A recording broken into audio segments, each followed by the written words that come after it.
It's everyone's favorite psychic and former Cosmo girl bringing you a scary story and a makeup recommendation. So if you want to get to the scary story, fast forward a little bit. But first, I want to talk about this mascara because I fell in love with it when I first used it. It is amazing.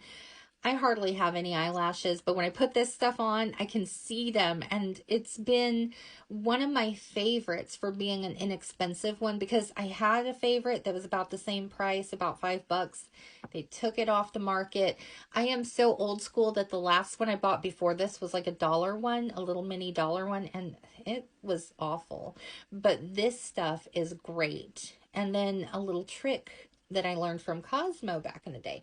You pull the wand up and then you bend it just, I think, a 45-degree angle. They said, I think that's less than 45, but whatever.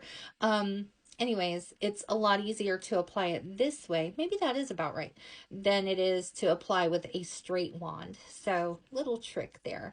But they have like 4 different kinds. They're $5 on Amazon. And when I read that list, I'm like, maybe I'll give it a try.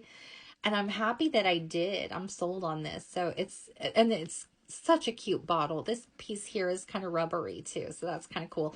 Anyways, let's get on to the scary story. So last night, I had my braces adjusted recently and I had some other work done and it hurts. So I like to sleep in the living room when I don't feel good. And my mom, sometimes she falls asleep on the couch watching TV or listening to her podcast or whatever.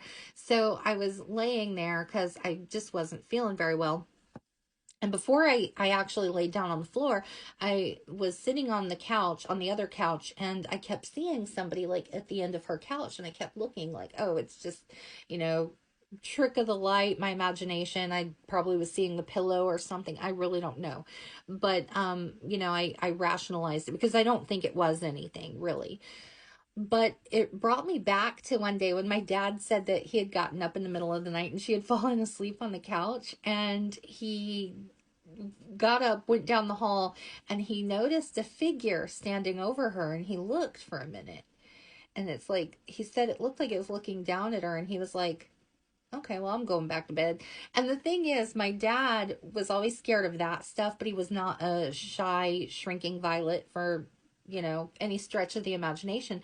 In fact, after he had passed away, we had one of his shirts and it said, Dad, tough enough to wear pink, which I had gotten him. And my mom was like, oh, he used to love that shirt. And I said, yeah, you know why? Because he would wear it and he would say that he hoped somebody would say something to him. So he would wear it to the bar. So, but when it came to shadow people, he was having none of that.